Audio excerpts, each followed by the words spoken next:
But Pulwama में इन्होंने उसको इग्नोर किया और पॉलिटिकल इस्तेमाल किया अपने लिए, क्योंकि उसमें इनकी स्पीचेस हैं जिसमें ये कहता है कि जब वोट देने जाओ तो पुलवामा की शहादत को याद रखना। भाई क्या हुआ? मैं कहा हमारे इतने लोग मर गए हैं और हमारी गलती से मरे हैं। तो बोला नहीं नहीं चुप रहना, अभी कुछ नहीं बोलना इस पे। पुलवामा के शहीद जिस तरह हुए थे वो इसलिए हुए कि उन्होंने 5 एयरक्राफ्ट मांगे थे। अगर वो मेरे से मांग लेते तो मैं इमीडिएटली कर देता। मैं तो वहाँ स्टूडेंट्स जब जम्मू में फंस जाते थे बर्फ में, उनको एयरक्राफ्ट से, क्योंकि दिल्ली में एयरक्राफ्ट इमीडिएटली मिलता है किराए पे। 4 महीने तक एप्लीकेशन उनकी पड़ी रही होम मिनिस्ट्री में और 4 महीने बाद वो खारिज कर दी कि नहीं देंगे। तब वो सड़क से चले। इतना चलना बिल्कुल इनसिक्योर होता है, वो उनके उसमें नहीं है सिस्टम में। 5 जहाज़ मांगे थे उन्होंने, वो नहीं दिए। 4 महीने तक लटकाए रखे। और तो 4 महीने के लिए क्या होल्ड पे थे? क्या होल्ड पे थे? सब मेरे सामने नहीं आई। अगर मेरे सामने आई होती तो मैं उसमें कुछ करता। That was between CRP and home ministry. लेकिन ये थी कि अटैक हो सकता है। इसके अलावा वो जो गाड़ी टकराई थी वो 10 दिन से घूम रही थी वहाँ, पूरा आप समझिए कि भरी हुई विस्फोटक से। वो कैसे, मतलब इतना एक्सप्लोसिवली कैसे, मतलब ऐसे घूम रही थी? सिस्टम नहीं था ठीक से। और जब मैं गया हूँ फिर पुलवामा होने के बाद, तो जो 10 किलोमीटर का स्ट्रेच है उसमें लगभग 8-10 लिंक रोड मिलती हैं। एक भी सैनिटाइज नहीं थी उस दिन। बल्कि हम तो जब अपनी पुलिस को भेजते थे कश्मीर की, तो पूरी रोड पे सिविल ट्रैफिक बिल्कुल रोक देते थे, सैनिटाइज कर देते थे, तब भेजते थे। ना हाईवे सैनिटाइज था ना वो लिंक रोड। और लिंक रोड जहाँ हाईवे में मिलती है वहाँ रिवाज ये है कि वहाँ एक जिप्सी खड़ी होनी चाहिए जो उसे रोक दे कि नहीं भई ये काफिला चला जाए सीआरपी का, तब जाना। ब्लॉक कर कुछ नहीं था, there was nothing. I was in tears. और मैंने इसको फ़ोन किया, मुझे नहीं मिला। जब 5 बजे मेरी बात हुई तो मैंने कहा हमारी गलती से हुआ ये। तो बोला नहीं नहीं इस पर आपको चुप रहना है। मैं चाहता था कि कुछ सर इसमें कटने चाहिए जिनकी जिम्मेवारी थी। उसको इलेक्शन के लिए यूज़ करना चाहते थे कि ये पाकिस्तान ने किया, हमारे जवान मारे और अब हम हराएंगे। भारत जोड़ो यात्रा में हम वहीं से निकले, एक्चुअली साइट से निकले, पुलवामा से। तो मुझे ये लग रहा था कि जो आपने बोला कि ऐसी जगह पे, स्ट्रेटेजिक जगह पे इतना एक्सप्लोसिव कहाँ से आ गया, कैसे आया, वो मेरे दिमाग में क्वेश्चन था। सारा पाकिस्तान से आया था। बट इतना 600-300 किलो। हाँ, ये बॉर्डर तो हमारा पोरस है और ये इतना एक्सप्लोसिव इंडिजिनसली प्रोक्योर करते तो वो बात फैल जाती। ये 10-12 क्विंटल तो आया हुआ था, उसमें से ये गाड़ी पूरी भरी थी एक्सप्लोसिव से। और बताया मुझे जब मैं गया कि साहब ये तो 10-12 दिन से घूम रही थी गाड़ी। जो गाड़ी चला रहा था उसका भी, मालिक का, दोनों का टेररिस्ट रिकॉर्ड था। दोनों कई बार गिरफ्तार हो लिए थे, फिर छूट गए थे, फिर गिरफ्तार हुए थे, फिर छूट गए थे। अच्छा। तो उन पर कोई निगाह नहीं थी इंटेलिजेंस एजेंसीज की। यहाँ मीडिया में, मतलब मैं देख रहा था, यहाँ पे इतना बड़ा कास्ट सेंसस का मुद्दा है, बट अब आजकल बस इजराइल कास्ट सेंसस को नहीं दिखा। मतलब जो चाहे वो अदानी हो चाहे वो कास्ट सेंसस हो, जो ज़रूरी बातें हैं उसका कुछ नहीं होगा, मगर इजराइल हो, बॉलीवुड हो, क्रिकेट हो, उस पर चलते जाएंगे। अदानी तो आपने इसके चिपका दिया, वो तो छूटेगा नहीं। गांव-गांव चला गया अदानी का। और लोग ये कहते हैं अदानी के यहाँ इसी का रुपया है। हाँ, वो 20,000 का आपने उठाया था, 20,000 को इतना बड़ा इन्वेस्टमेंट कहाँ से आएगा? कल ही एक स्टोरी आई है कि ये कोयले के प्राइस इन्फ्लेट कर रहा है। वहाँ से इंडोनेशिया से कोयला नाव में जाता है और यहाँ पहुँचते उसकी प्राइस इन्फ्लेट हो जाती है और फिर लोगों को बिजली के लिए ज़्यादा रेट देना पड़ता है, मगर वो भी मीडिया ने कहीं नहीं उठाया। मुझे खबर ये दी गई कि जिस दिन मैं ये करण थापर का इंटरव्यू किया, इन्होंने बुला के सब चैनल्स को कहा कि खबरदार कोई रिपोर्टिंग नहीं होगी। और अतीक अहमद का केस हो गया और उसको 10 दिन तक हेडलाइन। जब मैंने वो देखा, मैंने अपनी बहन से कहा कि ये जो आपने पुलवामा की बात की है, इसके कारण ये किया गया है, हाँ, टोटल डिस्ट्रैक्ट करने के लिए। मैंने नोटिस किया जब आपने पुलवामा की बात की तो ये सब डर गए थे, लेकिन अतीक अहमद ने उसको 10 दिन तक खत्म कर दिया, ओवरशैडो कर दिया। बिल्कुल। भारत जोड़ो यात्रा में मुझे एक बात समझ आई कि कितना भी मीडिया पे कंट्रोल हो, अगर आदमी डायरेक्ट जनता के पास जाता है, हाँ, तो फिर कोई नहीं, तो नहीं चलता। जनता ओनली आंसर है, जनता के पास जाना। और अगर आप जनता के पास जाते हैं तो बहुत जल्दी जनता को बात समझ आ जाती है, वो टाइम नहीं लगता। नहीं, जनता तो अवेयर है देश में, ऐसा नहीं उन्हें मालूम नहीं है, बट उन पे कोई प्लेटफॉर्म नहीं है, कहाँ कहें किसको कहें। उनके रिप्रेजेंटेटिव भी ऐसे ही गए गुजरे हैं सब। पहले मैंने पार्लियामेंट में स्पीच दी कास्ट सेंसस के बारे में। जब मैं इसकी रिसर्च कर रहा था, मैंने देखा कि हमारे सब इंस्टीट्यूशंस में, चाहे वो मीडिया हो, ब्यूरोक्रेसी हो, जो ओबीसी वर्ग है, जो दलित वर्ग है, जो ट्राइबल वर्ग है, उनका कोई रिप्रेजेंटेशन नहीं है। मतलब आप बिलीव नहीं कर सकते, मीडिया में चाहे आप सबसे बड़े मीडिया हाउसेस देख लीजिए या सारे जो एंकर्स हैं, सारे रिपोर्टर्स देख लीजिए, इसमें एक ओबीसी नहीं है, एक दलित नहीं है, एक ट्राइबल नहीं है। इसके बारे में आपकी क्या राय है? नहीं, मैं तो चूँकि लोहियाइट रहा हूँ, तो लोहिया ने एक बार कहा था कि मुझे कमेटी बनानी थी गोवा की आज़ादी की, तो मैं जब भी कमेटी बनाऊँ उसमें 48% अपर कास्ट आ जाते थे, नाम मांगूँ तो भी वही आते थे। तो ये सिस्टम बन गया यहाँ का। इसको चेंज करने का आपकी राय क्या है? एक तो इसको कंपलसरी करना पड़ेगा, भाई इतने % हो, जैसे नौकरियों में हो गया उस तरह से। और दूसरे उन वर्गों में थोड़ा चेतना बढ़ानी पड़ेगी, भाई तुम इन पेशों में आओ। बट इसमें इंटरेस्टिंग बात यह है कि जो स्थिति है एक्चुअली इंस्टीट्यूशनल स्ट्रक्चर में हिंदुस्तान में, उसके डिटेल्स ओबीसी वर्ग को भी नहीं मालूम, दलित वर्ग को भी नहीं मालूम। आपने थोड़ा मतलब मैंने तो थोड़ा सा छुआ है, बट एक्चुअली किसी को नहीं मालूम। पता ही नहीं है, सही कह रहे हैं। क्यों? क्योंकि पूरा जो इन्फॉर्मेशन का सिस्टम है उसमें कोई ओबीसी नहीं है, कोई दलित नहीं है, कोई वो ट्राइबल। भी उन्हीं के हाथ में है। तो एक प्रकार से लाउड स्पीकर ऑन कर देते हैं और इतना लाउड करते हैं कि कोई कुछ बोल नहीं सकता है। जैसे आपने पुलवामा की बात की, कास्ट सेंसस की बात की, अदानी की बात की, बस loudspeaker, Modi ji loudspeaker on कर देते हैं और जितना चिल्लाना चाहो चिल्लाओ, कुछ नहीं होता। कुछ दिन पहले मैं दिल्ली में 3-4 घंटे बढ़इयों के साथ काम किया, तो वो मुझे बता रहे थे कि हम सोफ़ा बनाते हैं, चेयर बनाते हैं, टेबल बनाते हैं, मगर जिस शोरूम में वो बिकता है उसमें हम जा नहीं सकते। मतलब काम हमारा, मेहनत हमारी, मगर फल हमारा नहीं। और कितना गुना एनहांस करके पैसा लेते हैं उसका। इनको तो कुछ मिलता नहीं गरीबों को। ये बहुत ही एक्सप्लॉयटेटिव सिस्टम है। तो अगर आप जीएसटी देखें, जीएसटी भी इनडायरेक्ट टैक्स है, उसमें छोटे व्यापारी, किसान, मजदूर वो टैक्स भरते हैं। डिमोनेटाइजेशन भी उनके खिलाफ हथियार था। किसान आंदोलन में तो आपने काफ़ी कमेंट किया है, वो भी मतलब उनके घर में से पैसे निकालने का तरीका था। नहीं, वो तो इनका मैं बताता हूँ, अगर आप नहीं हटाओगे इस बार तो खेती को तो ये पूरी तरह खत्म, मतलब किसान छोड़ के भाग जाएगा और ये कॉरपोरेट को दे देंगे। इनका ये इरादा है। मैं तो खेती करता था। मेरे गांव में पूरी यूपी की सबसे बड़ी काश्त थी, एक हमारे चाचा थे, उनके पास 2500 बीघा ज़मीन थी।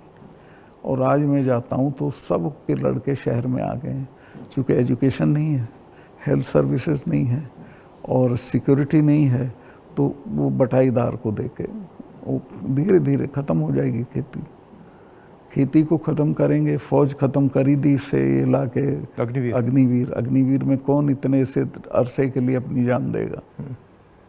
तो ये शने शने सब लोगों को, ये हर इंस्टीट्यूशन को पकड़ के ख़त्म कर देते हैं। इनके मतलब इमीडिएटली ये, चाहे वो सेना हो, सरकार हो, ब्यूरोक्रेसी हो, इलेक्शन कमीशन, जैसे इनके हाथ पड़ता है वो अपने लोगों को बैठा के कुछ ना कुछ उल्टा। मैं आप एक स्टडी करा लीजिए, सेंट्रल यूनिवर्सिटी के जो वाइस चांसलर्स हैं पिछले 1 साल में लगे हैं, वो 100% वो हैं जिनके संघ से कनेक्शन थे।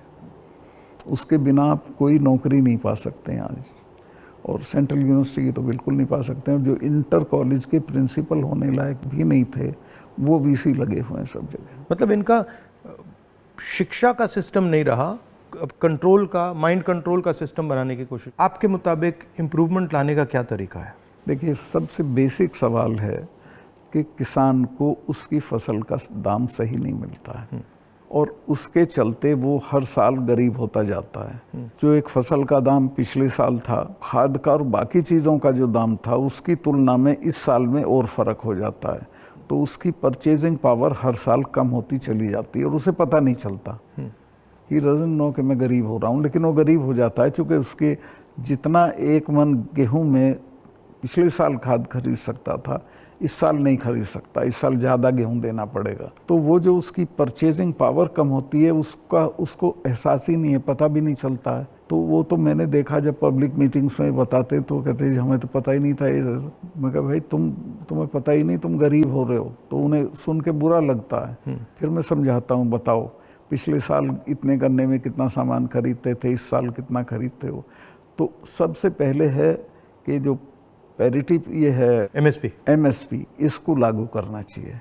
एमएसपी में ये नहीं कि सरकार सारी फसलों का एमएसपी दे, लेकिन एमएसपी करने से बाज़ार गिरेगा नहीं। और एमएसपी है इसलिए कि बाज़ार एक ख़ास जो आपने दाम तय किया उससे नीचे गिरेगा तो सरकार इंटरवीन करेगी। और ये पंडित जी के ज़माने से जो नागपुर सम्मेलन में जवाहरलाल जी ने कराया था ये कि हम इंटरवीन करेंगे और ख़रीद लेंगे। तो एमएसपी का लागू होना बहुत ज़रूरी है। और एमएसपी पे इन्होंने किसानों से धोखा किया। जब किसान कानून वापस लिए तो कहा था हम एमएसपी करेंगे, और आज तक नहीं किया। वो क्यों नहीं किया? क्योंकि अडानी ने बड़े बड़े गोदाम बना दिए, फसलें एक दाम पे खरीद ली, अगले साल उनके दाम बढ़ जाएंगे, वो बेचेगा। एमएसपी होगा तो किसान इनको सस्ते दाम पे नहीं देगा। तो एमएसपी का होना सबसे ज़्यादा ज़रूरी है। फिर जो उसके लिए आप खाद, बिजली, पानी जो भी सरकार देती है उसके दामों पे कंट्रोल करना पड़ेगा, वो बेतहाशा ना हो, ताकि वो जो मैंने बताया जो फ़र्क रहता है खरीद बेच का वो ना हो। जो आप कह रहे थे, ये जो अदानी जी हैं इन्होंने पूरा जो स्टोरेज का इंफ्रास्ट्रक्चर है अपने हाथों में ले लिया है। इसका इफ़ेक्ट मैंने जम्मू कश्मीर में देखा, इसका इफ़ेक्ट हिमाचल में दिखता है, अलग अलग स्टेट्स में, हरियाणा, पंजाब में। हरियाणा में तो पानीपत में बड़े बड़े गोदाम बना दिए। तो पूरा मतलब इस जो स्टोरेज का इंफ्रास्ट्रक्चर ये कैप्चर कर लिया है। तो फिर जब भी ये प्राइसेस को मतलब ऊपर नीचे फाइन ट्यून करना चाहते हैं, कर देते हैं, तो ये किसानों को मतलब नुकसान, डायरेक्ट नुकसान पहुंचाते हैं। जब तक इनके खिलाफ हल्ला बोल नहीं होगा तब तक सुधरेंगे नहीं, या फिर सरकार बदल जाए। अभी तो इन्हें टोटल प्रोटेक्शन है। मगर मैंने देखा है कि जनरली सरकारों के पास जो किसान का जो स्टोरेज की कैपेबिलिटी होती है उसके बारे में सरकारें ज़्यादा नहीं सोचती हैं। वो ज़्यादा नहीं, बिल्कुल नहीं सोचती। आप नॉर्थ ईस्ट में भी थे? हाँ, मेघालय में। वो मुझे पनिशमेंट पोस्टिंग दी गई थी गोवा के बाद, क्योंकि गोवा में मैंने करप्शन के बारे में बहुत बोला था। लेकिन वो अच्छी गोवा से हटा दिया गया? हाँ, गोवा से हटा के नॉर्थ ईस्ट भेज दिया गया था। तो कश्मीर से हटाया, फिर गोवा से हटाया, फिर मतलब सब जगह 5 तबादले किए इन्होंने मेरे, जैसे सरकारी कर्मचारी के करते हैं। तो नॉर्थ ईस्ट बेटर था, वहाँ 12 ज़िले थे, गोवा में 2 ज़िले थे। और मेघालय बहुत अच्छी जगह है, कोई झगड़े टंटे की नहीं है। रिलैक्स लोग हैं जी हाँ, रिलैक्स अच्छे लोग हैं। संगमा साहब का लड़का चीफ मिनिस्टर था, तो उससे बहुत बढ़िया रिलेशनशिप रही, कोई दिक्कत नहीं हुई मुझे। तो मणिपुर के बारे में क्या राय है आपकी? वहाँ मतलब पूरा फेल्योर है सरकार की। चीफ मिनिस्टर जा नहीं सकता, कुछ कर नहीं सकता, लेकिन उसको अभी तक हटा नहीं रहे हैं। ये जम्मू एंड कश्मीर का भी ऐसे ही प्रयोग करते हैं, पंजाब का भी ऐसे ही प्रयोग करते हैं, मणिपुर का भी ऐसे ही प्रयोग करते हैं। मैं गया मणिपुर में, वहाँ जो आप कह रहे हैं बिल्कुल सही है, वहाँ कोई कंट्रोल नहीं था। पूरी क्राउड निकल आई थी। आप कोई कंट्रोल ही नहीं था, मतलब बिल्कुल एक स्टेट बचा ही नहीं है, 2 स्टेट बन गए हैं, एक इस तरफ और दूसरा दूसरी तरफ। नॉर्थ ईस्ट सेटल्ड था, इन्होंने डिस्टर्ब कर दिया। सब जगह ये कुछ ना कुछ मतलब अपना करते रहते हैं। और 6 महीने की बात है, मैं लिख के दे रहा हूँ, बिल्कुल नहीं आएंगे पावर में। नहीं, एक्चुअली अगर ज़मीन पे जाएं तो बहुत नफरत है लोगों, बहुत शदीद, पूछिए मत आप। मुझे लगता है कि हिंदुस्तान की राजनीति में आज 2 विचारधाराओं की लड़ाई है, एक आरएसएस गांधी वाली, एक आरएसएस और एक गांधी वाली, और दोनों एक प्रकार से हिंदुइज्म के एक्सप्रेशन है। दोनों एक विजन है हिंदुइज्म का, एक अहिंसा का, एक भाईचारे का, और दूसरा जो आरएसएस का, जिसको मैं डिस्टॉर्टेड विजन कहता हूँ, वो नफ़रत का, हिंसा का।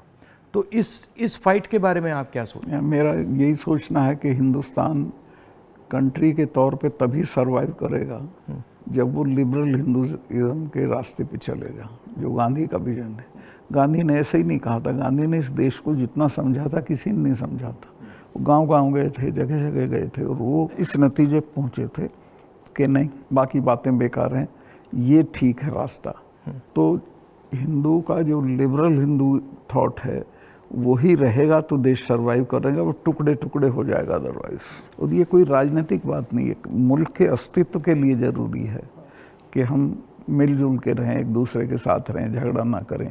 नहीं, झगड़ा होगा तो मुल्क ही नहीं रहेगा ना। हाँ बिल्कुल, तो मुल्क का मतलब ही है कि मतलब भाईचारे से मिलजुल के रहें जी। मिलजुल के लोग रह रहे हैं। तो आपका मतलब काफ़ी सालों से इस लड़ाई में आपका एक्सपीरियंस रहा है और आप मतलब बहुत सालों से आरएसएस से लड़ रहे हैं। तो आपकी मतलब सजेशंस, राय क्या है? मेरी राय यह है कि अपने लोगों में ये प्रचारित हो ठीक से गांधी का, कांग्रेस का जो विजन है कि ये हम क्यों इनसे डिफरेंट हैं, ये क्या चाहते हैं, वो क्यों आपके हक में नहीं है, ये पॉलिटिकल लोग भी नहीं बोलते हैं, उनको ये बोलना चाहिए। और जो आप कह रहे थे, जो क्रिस्टलाइजेशन होना चाहिए पॉलिटिकल लोगों की माइंड में कि भाई ये अब ये राजनीतिक लड़ाई नहीं है, अब ये आइडियोलॉजिकल लड़ाई है, वो क्रिस्टलाइजेशन इतना हो नहीं रहा है। वो नहीं हो रहा है। चूँकि देखिए हिंदुस्तान का आदमी जो पॉलिटिक्स में एक्टिव है वो राजनीति तक और अपने तक एक्टिव है। वो एक तो पहले तो देश के बारे में उस तरह नहीं सोचता जैसे सोचना चाहिए, और वो जो ब्रॉडर इश्यूज़ हैं उन पे राय नहीं बनाता है, राय जाहिर नहीं करता है, उस पर खड़ा नहीं होता है। तो वो हम पॉलिटिकल लोगों को करना पड़ेगा। और इसमें यह भी है कि जो जैसे मैंने कहा कि इंफॉर्मेशन का सिस्टम जो है आसानी से राय बनाने भी नहीं देता है, जो डिस्ट्रैक्ट करता रहता है। तो इंफॉर्मेशन का सिस्टम तो वन वे हो गया है, उसमें आपकी बात तो आएगी नहीं, जो दूसरी बात है वो आएगी। और लेकिन एक अच्छी चीज़ हुई है कि लोगों ने टीवी देखना बंद कर दिया, भरोसा चला गया है। इस वक्त हम लोगों की एक ही स्ट्रेंथ है, दैट इज सोशल मीडिया। हम लोगों की बात सोशल मीडिया से फैलती है। ये उसको भी रोकने के सिस्टम ढूंढ रहे हैं, कैसे रोका जाए, वो अभी नहीं हुआ है, लेकिन वो हमारी स्ट्रेंथ है। जो प्रिंटेड मीडिया है, इलेक्ट्रॉनिक है, इस सब को इन्होंने कंट्रोल कर दिया, वन साइडेड कर दिया। लेकिन अच्छी बात यह कि लोग भी उसको समझ गए हैं, तो इनकी बात को यकीन नहीं करते, वो कहते नहीं ये तो गड़बड़ है। आपने कहा कि सोशल मीडिया में मतलब हमारा थोड़ा सा असर है, बट मेरे अकाउंट्स को तो पूरा सप्रेस किया जाता है, जैसे चाहे वो मेरी यूट्यूब हो, फेसबुक हो। नहीं, आपके होगा, पर आपके समर्थन में जो लोग करते हैं वो उसे नहीं रोक सकते। मगर जो वही है आपकी स्ट्रेंथ। जो सेंट्रल मेरा अकाउंट है उसको तो पक्का रोकते, मेरा यूट्यूब अकाउंट को तो पूरा दबा रखते। मेरा भी कुछ नहीं है, कहीं कुछ नहीं आता है, लेकिन जो हम लोगों के पक्ष में बात बोलते हैं वो फैलती है। मैंने देखा है कि जब भी सरकार पे कोई प्रेशर आता है, जैसे अगर कास्ट सेंसस की बात हो, अदानी की बात हो, एमएसपी की बात हो, किसानों की बात हो, तो ये कोई ना कोई गिमिक निकाल देते हैं। और अभी मैंने देखा कि जब मैंने पार्लियामेंट में अदानी की स्पीच दी तो सबसे पहले टीवी ऑफ कर दिया, उसके बाद मुझे पार्लियामेंट से निकाल दिया, और फिर स्पेशल सेशन की बात हुई, उसके बाद स्पेशल सेशन के अंदर भारत या इंडिया का डिस्कशन की बात हुई, और फिर एंड में विमेंस बिल की बात हुई, और विमेंस बिल भी वैसा कि वो 10 साल में आएगा, आज नहीं आएगा नहीं कभी। तो ये इनका ये तरीका जो है, चाहे वो पुलवामा हो, विमेंस बिल हो, डिस्ट्रैक्ट करने का इनका बहुत इफेक्टिव तरीका है। देखिए 2-3 चीज़ें हैं प्रधानमंत्री की। एक तो ये किसी भी चीज़ को वो बना देता है इवेंट, छोटे छोटी चीज़ का, और उसका अपने पक्ष में इस्तेमाल कर लेते हैं। वीमेंस बिल का भी इसने यही किया, औरतों को कुछ मिल नहीं रहा है और एहसास ये करा दिया, पता नहीं कितना बड़ा काम कर दिया। हाँ। मतलब शो, बहुत ग्रैंड शो होता है। जैसे वो पार्लियामेंट की बिल्डिंग, नई बिल्डिंग में जा रहे थे तो कॉन्स्टिट्यूशन को हाथ में पकड़ के पूरा मतलब ड्रामा। नई बिल्डिंग वाला इसकी कोई ज़रूरत नहीं थी, पर उनको पत्थर लगवाना था कि मैंने बनवाई थी एक पार्लियामेंट। लेकिन वो हर चीज़ को उसी तरह से बहुत मैग्लोमैनियक की तरह करते हैं। जैसे पुराना हाउस है, उसमें अगर आप एक्सपेंशन करना चाहते हैं तो सेंट्रल हॉल में आप लोकसभा डाल दीजिए, लोकसभा में आप राज्यसभा डाल दीजिए, हो गया काम। मतलब सेंट्रल हॉल में मतलब वो बिल्डिंग तो उसकी अगर केयर हो भी कई सौ साल चलेगी। हाँ, तो बिल्कुल। और अगर आपको सेंट्रल हॉल चाहिए तो एनेक्सी में सेंट्रल हॉल कर देते। बिल्कुल। तो प्रॉब्लम ही नहीं थी, बट प्रॉब्लम क्रिएट करके, शो करके पूरा मतलब पर इससे देश को काफ़ी नुकसान होता है, क्योंकि नुकसान जो होता है, main लेकिन issues हैं, उस पे एक अच्छी चीज़ ये है कि लोग इसको समझ रहे हैं। लोग ना समझें तो दिक्कत है, लोग हर चीज़ समझ रहे हैं। मैं तो बिल्कुल नीचे तक जाता हूँ, वो सब बोल रहे हैं इस चीज़ को कि साहब इसको करना वरना कुछ नहीं है, ये ऐसे ही करता रहता है। और एक्चुअली जब मैं इनके भाषण सुनता हूँ और इनकी जो पॉलिसीज़ देखता हूँ, तो एक्चुअली डेप्थ नहीं है, डिटेल में नहीं जाते। ज़रूरत नहीं है उसको सिर्फ रूल करना है, कोई इम्प्रूवमेंट नहीं करना, कोई चेंज नहीं करनी है, सिर्फ राज करना जिसे बोलते हैं ना, बहुत क्रूड लैंग्वेज में सारा राज है, राज करना है, दैट्स ऑल। और वो उस तरह से जो जवाबदेही जनता के लिए होती है वो महसूस भी नहीं करते हैं। आपने काफ़ी बहादुरी के साथ जो पुलवामा के बारे में बोला, आपने जो अदानी के बारे में बोला, किसानों के बारे में बोला, तो फिर आपको धमकाया गया, सीबीआई इंक्वायरी कराएगी, सब शुरू हो गया, पूरा इनका सिस्टम चालू हो गया। आप हैरत करेंगे, ये कानून है कि जो शिकायत करता है उसको सज़ा नहीं दी जाती है। मैंने शिकायत की जिनकी की, उनका आज तक इंटरोगेशन नहीं हुआ। मेरे यहाँ 3-3 बार आ गए, मेरे स्टाफ के लोगों के फ़ोन ले गए सीबीआई वाले। मैंने कहा भाई तुम कुछ कर लो, मेरा कुछ नहीं बिगाड़ सकते, मैं तो फ़कीर हूँ, मेरे बिना कुछ है। तो तंग आ गए वो, लेकिन करना पड़ा। फिर यही कहते थे लास्ट में, साहब नौकरी कर रहे हैं मुकदमा। वो मुझे भी यही कहते थे कि भाई अब छोड़िए, मतलब हमें दबाया जा रहा है, हमें करना पड़ रहा है, इसमें कुछ है नहीं। उनकी भी मजबूरी है, उनकी मजबूरी है, क्या करेंगे। हम बात कर रहे हैं तो इसके बाद में आप पर भी थोड़ा आक्रमण करेंगे। जब भी हम किसी से बात करते हैं एकदम आक्रमण शुरू हो जाता है उन पे। हाँ नहीं करेंगे, मेरे पे तो करते रहते हैं, ज़्यादा दिक्कत नहीं, आपको कोई फर्क नहीं पड़ता। थैंक यू, बहुत अच्छा लगा, हमें बहुत अच्छा लगा, थैंक यू।